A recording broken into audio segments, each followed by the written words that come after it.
So it's a great honor to be here today as one of your departmental faculty and presenting a little bit on what I think about how to measure value and how to think about value. So just some disclosures, I don't have any conflicts of interest, but if there are any errors, they're my own, not the people that I'm working with. So in 2012, the IOM published this graphic, sort of eponymous, that was well known for the failures in healthcare that resulted in about $1 trillion in waste. And the IOM said that 30% of healthcare spending could be cut with no effect on patient outcomes. And it goes along from science to evidence to care. And just for this talk, just last week, somebody, Bill Schrank, updated this for me in JAMA. And what I'm going to be focusing on today is what I think of as the failure of care delivery. What they estimate is somewhere between $200 and $350 billion. Now, you might note some other failures that they highlight there. Some are pricing failures, like medication pricing failures. We know that that's a huge problem. There's also the fraud and abuse and the administrative complexity. I thought you might all like to look at the very last line, which is the time you're spending on reporting quality metrics. They also see that as a failure, but not something I can easily change today. So what do we think of value in healthcare? So broadly, I'm going to say value is just the incremental outcomes you gain for each dollar you spend. And typically, we have a very simple value equation, which is costs in the numerator and outcomes in the denominator. And I'll tell you more about what those outcomes mean in a little bit. But people have also proposed alternative outcome equations or value equations, one with looking at access, because it's easier to measure than outcomes, or some sort of process quality. And most often we see the process quality because it is something we track on an ongoing basis. But these often assume if we do this, that these proxies are really good sort of measures of outcomes in the long run, which is sometimes tenuous at best. And then low value care, you'll often hear people talk about high value care and low value care is sort of services that are provided that have little benefit to patients. And I just wanted a little distinction on what value isn't, because value and values sound so closely aligned. I just want to make sure you know that values isn't referring to a person's ethical or cultural set of values. It's really just, it's economics, it's money. The other thing that is really critical here is that value is not static, it's dynamic. When you think about purchasing your cell phone or different things you purchase in your life, it's a comparative assessment. So if a medication price decreases, then we can think about the value increasing because you can provide it to more people. And then sometimes there's some code words that are used in health policy, like we'll talk about value, improving value, where they really mean just cutting costs. And for the sake of this discussion, when I talk about value, I'm not just talking about cutting costs without any thought of the outcomes. So there's really, in sort of, when I think about the landscape, there's a range of approaches that have been tried to improving value, and specifically it's the delivery care waste that we go on. And some I'll say are sort of these micro, and this is very much an economist way of thinking, micro versus macro. So you have these micro approaches. Here the question really is about the choice of treatment. What's the most cost-effective choice of treatment? And then on the macro side, we think about, are there policies that we can push that will help improve the delivery of care and the value that systems are providing. And then where I'm going to end up, so I'll talk a little bit about both of these issues, and where I'm going to end up is talking about this idea of what is a learning healthcare system. But to get to the learning healthcare system, I have to convince you that the micro and the macro both sort of fail and to achieve what they hope to achieve. So just a little bit of goals for today, just describe some past efforts to measure and improve value, highlight some of the barriers to these efforts and explain interest in learning what I see as learning healthcare systems, and then hopefully to end on why I think surgery and why you folks are really going to lead the way in thinking about teams and value. And hopefully some of you were at Brooke Breyer's lecture on Friday talking about teams, because he talked at length about the importance of teams. So here's the sort of brief outline, and I'll just sort of use this as a touchstone to return to it. So let me just get into some of the micro level initiatives that we worked on in the past. So really here in this micro level, we're looking at cost effectiveness between two choices or two or more choices. And so you could think about this as a choice of bariatric surgery technique. Maybe it's the surgical conduit for CABG, or the the way you want to repair someone's Achilles tendon. Now this last one, I sort of recognized in this group I had to have a surgery slide. So this is my one picture of surgery, and this is when it hit home that what we do in economics really matters. That's my ankle, and that's my surgical repair of the Achilles tendon. So I will admit that when I first had this incident, I was playing soccer, my first call, besides my wife to pick me up, was to Mary Hahn to say, can you look at this picture and tell me what I need to do next? And she's like, you need to see a doctor. So in this sort of micro approach, cost effectiveness dominates as the preferred metric. And really what people talk about here is measuring outcomes in quality adjusted life years. And these are, one of the reasons they're liked is that you can compare drugs, surgical interventions, behavioral interventions across a range of different treatments. There's a very large literature here that goes back almost 4 decades, and it's synthesized in 2 very well-known US panels on cost effectiveness, and the sites are at the bottom of the page. And many groups, including the American College of Physicians and VA, endorse cost effectiveness analysis as really the preferred metric for measuring value and how we think about value of a new treatment. Now, I have to say I've been lucky. I've been able to be involved in a large number of clinical trials where we're trying to measure the economics and sort of the cost effectiveness. And those are really fun trials to work on. And we'll collect a range of clinical outputs as well as quality adjusted life years, patient outcomes, and economic data. And I just want to sort of highlight one of these trials in particular, which is the Ruby trial. And we've been doing this now for over a decade, and we're now just working on the 10-year follow-up. But this was the first paper that came out that said the 30-day composite outcome, and this is really, for those of you who are not familiar with this bypass technique, it's on-pump is the very traditional technique, and the off-pump is where you keep the heart beating, you just slow it down.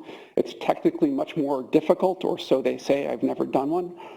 But the 30-day composite outcome was similar between the two, but then we noticed a difference in the 1-year major adverse cardiac events. It was worse for off-pump than for on-pump. And then we found there was no neurocognitive outcomes. There was a literature that showed that perhaps that the on-pump was worse there, but we didn't find that. And then we found that the differences persisted at 5 years, and those were both published in New England Journal.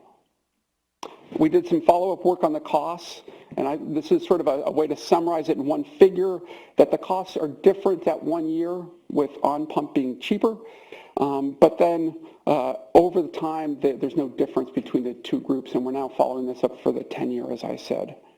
So you'd think that this is a slam dunk, right? So this is one of those weird situations where you've got a treatment that's better and cheaper, specifically at 1 year, and then it sort of looks, maybe no cost difference at 5 years. So Hal Azar sort of started in his editorial, wrote a question to CT surgeons, should we abandon this approach?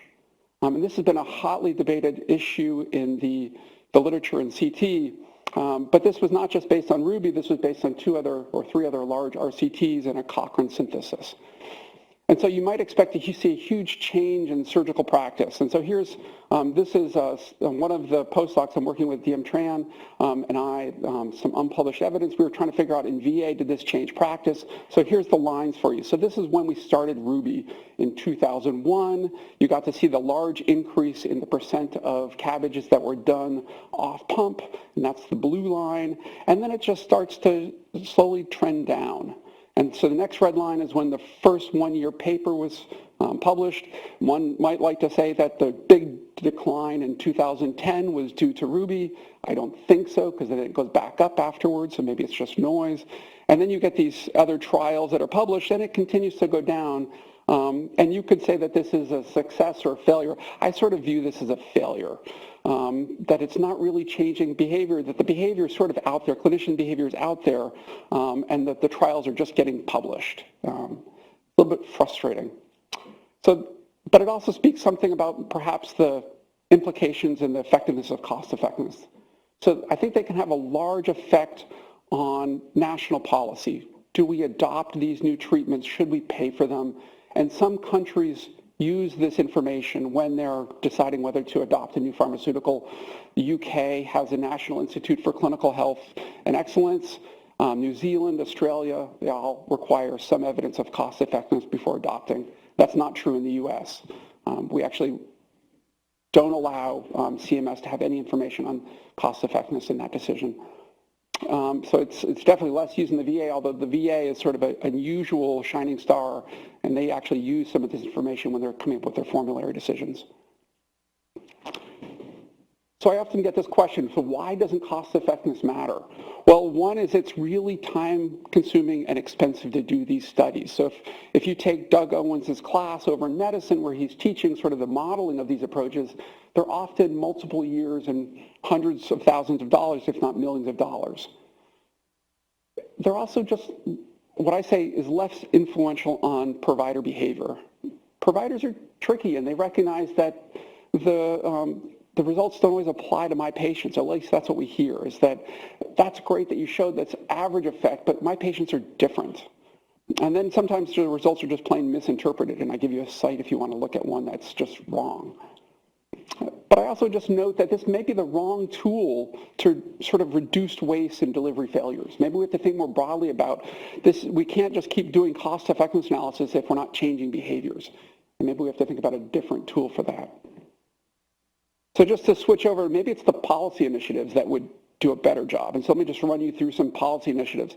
These are ideas that you're going to have at sort of some big macro levels. One is maybe we should just be providing more health information to physicians or patients, whether it's on health care or on prices. And there's been a lot of discussion about creating new programs at the federal level that reward coordination. And then, as you all know, there's been a lot of discussion about maybe we should just start paying hospitals and providers, linking those payments to value itself. So I have to first preface this by saying you should provide information to consumers because it's the right thing to do, but don't expect it to save money.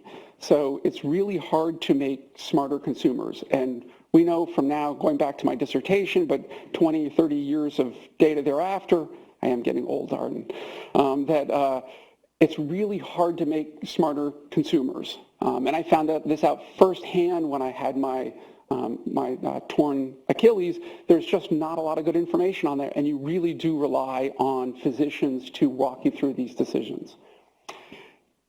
There's been a lot of information and research on saying maybe it's just the prices that need more information. We need more price transparency. That's the logo there.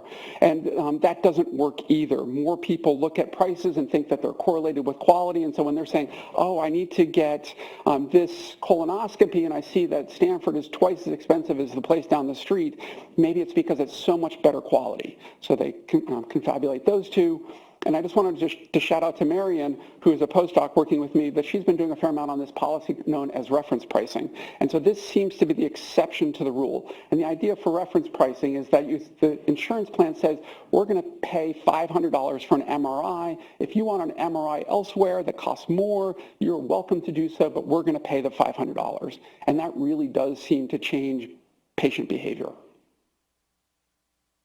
Now there's this one study, and if you thought that you can somehow fix the system and make patients smarter, there's this one study that was done by Michael Frakes just out this year. And this is looking at physicians as consumers. So this is one of, you sort of have highlights of studies in the past year. This is one of my highlights. So it's a complicated slide, so let me walk you through it. What they're essentially saying is comparing physicians to non-physicians' households. Are physicians making better decisions about their kids? And here they're looking at immunization rates. So you see that they have obviously more households, and that's in column 1. They have about 34,000 households that are non-physicians, a smaller number that have physicians as a parent. The baseline rate is the rate of immunizations in households with no physician, and then the physician coefficient, if you just sort of multiply it by 100, you get your percentage point change increase. So 67% of households get a DTaP for their kids of the households with a kid. And the physician coefficient, it didn't matter if you're a physician in the household. So if you said to yourself, we want to send every consumer to 4 years of medical school, it still doesn't make a difference. So some of these are statistically significant, but none of them are like huge differences. And there was a study done 5 or 6 years ago that looked at the same idea as physicians and consumers. And the one area that physicians made a huge difference on was you guys are willing to use generic medications, whereas for some reason the general population isn't willing to do that. They somehow think the branded medication is better. Now there's this whole initiative out there, and most of you probably know about Hospital Compare. So this is the sort of CMS and Health and Human Services idea that we can inform consumers, maybe it's not on the specific treatment itself, it's where to get care. So this is Stanford's Hospital Compare site. And you can go across the top, you can look at general information on Stanford, you can look at the survey of patient experiences, the complications of death. As you go through it, this is not a live slide, so I'm not going to walk you through it. It's really hard to make sense of this. I was curious, if show of hands, has anybody used Hospital Compare out there? One person, 2 people. And was it for personal use or was it just for curiosity's sake? Okay, so in my experience talking to people, no one uses it. When I ask patients, do they use this? No one seems to use a Hospital Compare. And if they do, they don't understand it. So I asked my dad, who had AFib, and he was trying to figure out, did he want to go to Cornell Medical in New York City or to Stanford? And he was trying to make sense of this. He's like, it doesn't make any sense whatsoever. And then I've done some research on this. Making really good, fair comparisons are almost impossible because of implicit risk differences in populations. And I think most clinicians understand this. The patients coming to Stanford are different, both in observable that we can control for, but unobservable ways. And then lastly, the reason that Hospital Compare is going to fail is that it's just easier to manage the denominator than it is to manage the numerator. By that I mean, people think of policies of like, oh, we don't really want that patient in our panel group because they're going to affect our performance metrics. And it's much easier to do that than to say, how do we actually change the system to make it better? Luckily, Austin, who's a friend of mine, published this so I didn't have to have slides about, sort of paying for value and how did it work out. And the tagline is that it's more singles than home runs, and it's October. I should know what that means, but I still don't really know what that means. Is it better to have singles or home runs? I guess it's better to have home runs, but they both work. I don't really know. But basically, he goes through this sort of review of paying for value and says it doesn't really work, and at best, you might have a single. So I don't think that anyone's expecting policies are going to cut sort of the waste and delivery failure. It's hard to come up with, in my mind, an easy policy that makes it sort of changes everything that's wrong with the healthcare system. So that sort of leads us like, either you're in like this pit of despair at this point, saying, oh my God, the micro doesn't work, the macro doesn't work, or you're going to sort of come back to what we think of as learning healthcare systems. So I'm going to give you sort of the overview of how people think about learning healthcare systems, and then an example to sort of walk you through this. So this is Boehmer, in his New England Journal of Medicine paper, said that there are 4 habits that every good organization does when they're trying to be a learning healthcare system. They go through this phase where they're doing specification and planning, and here the boss really matters because they set out the plan. And then you have infrastructure design to make the right structures that you need in your healthcare system. You're going to have some sort of measurement and performance oversight issues where you're tracking. And then, of course, there's the research, just sort of self-reflection. Are we doing the right thing? Are we doing the wrong thing? This has had a lot of interest, both at the IOM level, but also at the grassroots level in research. It's really hard to do, and I'll give you the example here that we've done. So this was a scenario that came through in VA. VA is rather unique when it comes to errors, because when there's an error in VA that affects more than one person, by law they have to report it. It's called a large-scale adverse event. And so they were trying to improve this error notification process. And I should say that errors are sort of not unique to VA, although VA sort of gets known for its errors, but VA has to report it, but other places like Duke and University of Washington have well-known sort of errors that they've had to notify the public about. So here you have a protocol that you need to investigate. You have to do this rapid ascertainment. You've got to track your patients who's responding to it, and then you've got to think about whether you did a good job. Most of these large-scale adverse events that we're thinking at are really failures at what we think of as improper cleaning of medical equipment, sort of gross stuff. So colonoscopies, we looked at colonoscopies, endoscopies, dental stuff. And when you get into the details of it, it's just that the stainless steel was autoclaved at the wrong temperature for the wrong number of minutes. So the likelihood of anybody actually getting infected was incredibly low. It's just that it can lead to this micro pitting on your stainless steel stuff that no one really wants to know about, but it's not good. At a system level, though, then you have to think about someone's got to report this to the patient. And this is really complicated. So you had to ascertain what was the level of the LSAE, how many people did it perhaps affect.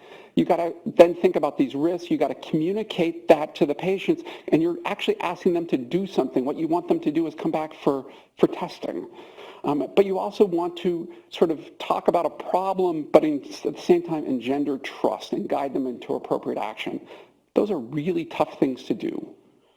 So just to sort of highlight some of the challenges here, is that the infection from these risks is incredibly small. And we know from research over decades that people have a really hard time understanding risk, especially when they're really small. People still play the lottery. I don't know why.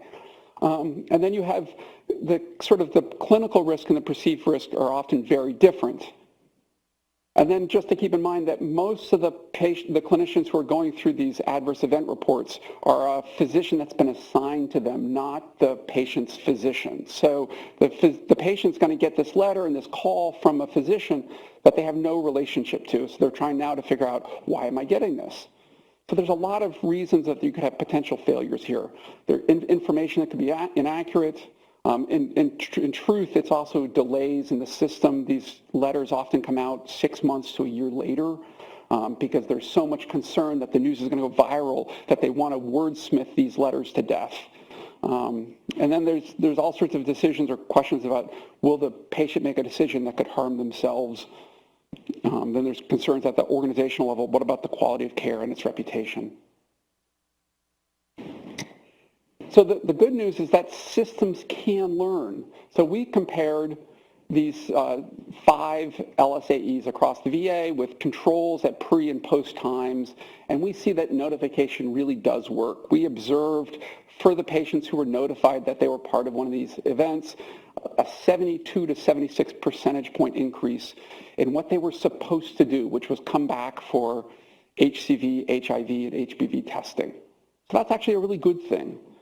There's some reasons for why you would want to continue having research involved in those. So only 74% of those tested came back in 60 days. So there's still a quarter of the population that eventually gets tested who could have been tested earlier. So the question is, how do you get faster testing among those? Maybe it's something as simple as a second notification or a call. But then one of the things that was particularly troubling was we saw that there was significantly lower rates among African Americans and blacks. So you have to ask yourself, okay, so this sort of raises questions about what's the sort of implicit trust in the system, and maybe we have to do stuff that's culturally appropriate to reach out to the populations that are affected.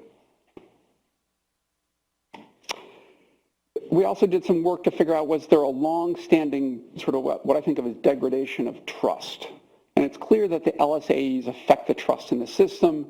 It's strongest specifically in the clinical areas that were affected. So one of the nice things, nice in a research way, not a patient way, is that we were looking at dental care. And when VA provides dental care, there's really no alternative. Medicaid doesn't really provide dental care unless you have an emergency, and then Medicare doesn't cover it. So we're able to follow where they're coming back for dental care.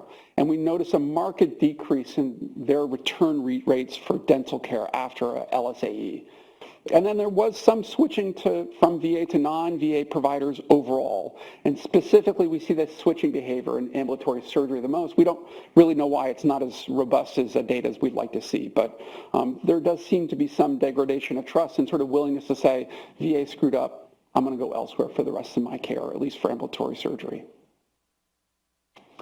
So it gets us back to this sort of learning healthcare system. So one of the challenges when we think about these learning healthcare systems is building these systems is really slow.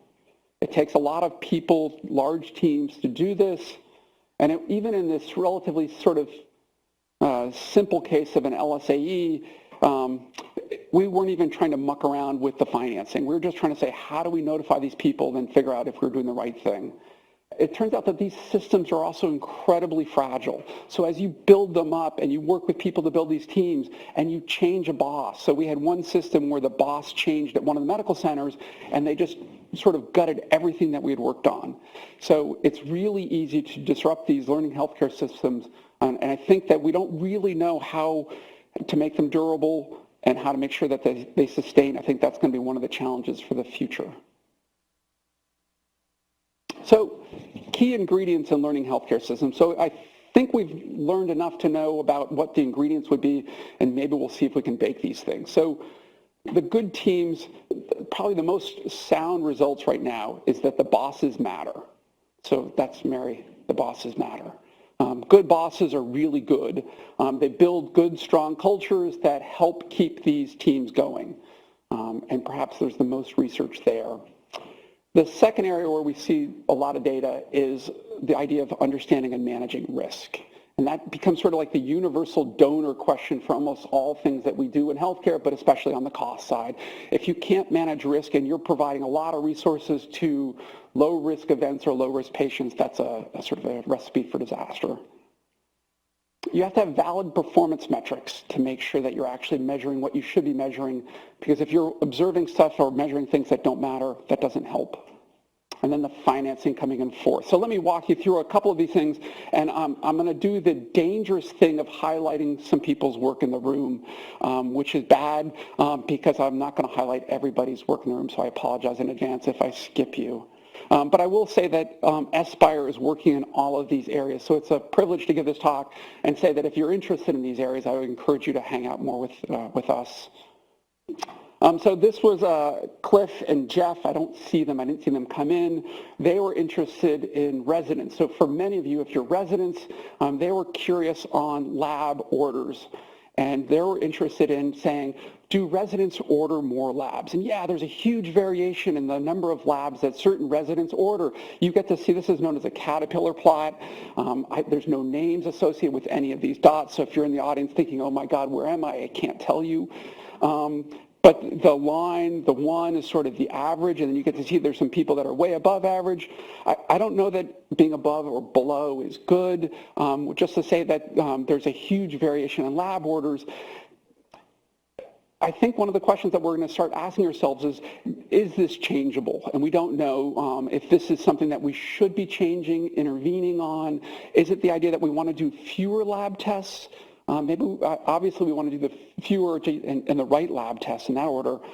But here, I think that if we think about measuring teams as a team sport, and residents are one part of that team, they're really hard to observe. And I know Sarah Singer gave a talk on this, but just a shout out to anybody doing sort of mixed method research. It's really critical here, because otherwise you're going to be optimizing on things you can measure like the resident or the provider number and not have a good idea on the team. So the mixed methods are really key here. And if you're a sports fan, this is obvious to you, right? So you got two examples here. You got the Warriors and you got the women's national team, both just prime examples of sort of success, not at the player level, but at the team level.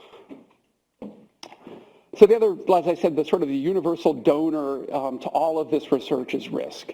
So you can look at risks and outcomes and decision making. Just there's a lot of people working in this area, including Alex and Arden.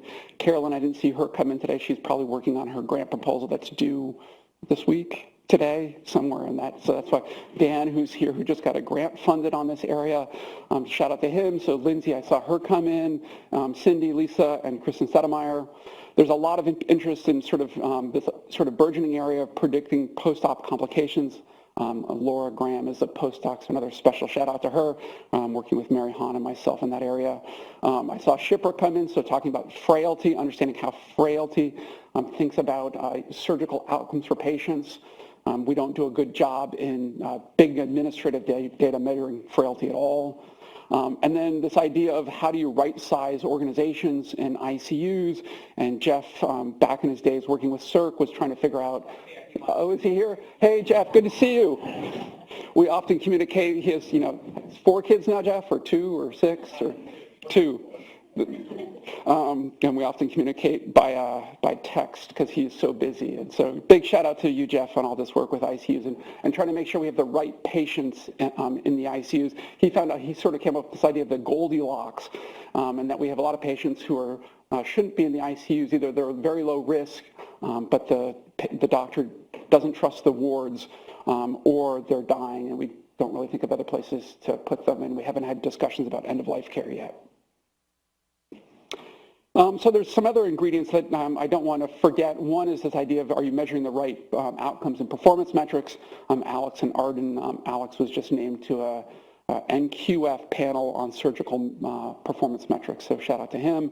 And then we've started to look more and more at the financing, and this isn't as much here, but I'm working with Vasu Divi trying to understand these idea of bundled payments. Bundled payments are really hard. It's the idea that from a date of something like a surgery for the next 90 days, you're going to get, or provider's going to get a chunk of money to provide all of the care that that patient needs, and coming up with what we think is going to be an accurate amount. And that's sort of risk fair is really hard. So why is surgery going to lead the way? So for the first thing is that you guys can measure teams. We know what a team looks like in surgery, and I think we're going to have a much better time measuring administrative data, and that's where I spend most of my time. But even on the stuff that Sarah Singer was talking about, it's a much easier time. When you think about something like diabetes care, we don't really know when the diabetes started. There's this pre-diabetes section, or you look at other sort of latent diseases that just sort of change over time. It's really hard to observe these, and then it's really hard to observe the team and what that looks like. I think we have data that allow us to look at both at successes in the short and the long term. So we can look at things like, use the VASQUIP data to say, hey, what's the 30-day complication rate, and how did this team structure do that and affect your outcomes? We also have the chance to do some pretty cool interventions where you could do some randomizations. And when Caprice gave her grand rounds a couple of years ago now, she was talking about surgical coaching. So this is one of those ideas where you could say, hey, maybe we could randomize people to different surgical coaching techniques and see if that affects 30-day complication rates. And I would say that we've had conversations with Caprice and VA trying to figure out if we could get VA interested in surgical coaching. The VA actually tends to be one of those places where they might want to do it because more and more they're looking less and less like the VA in Palo Alto, sort of this big hub. They're having a lot of these middle to small hospitals that are doing just a handful of surgeries. And the question is how do we keep those surgeons at the top of their game?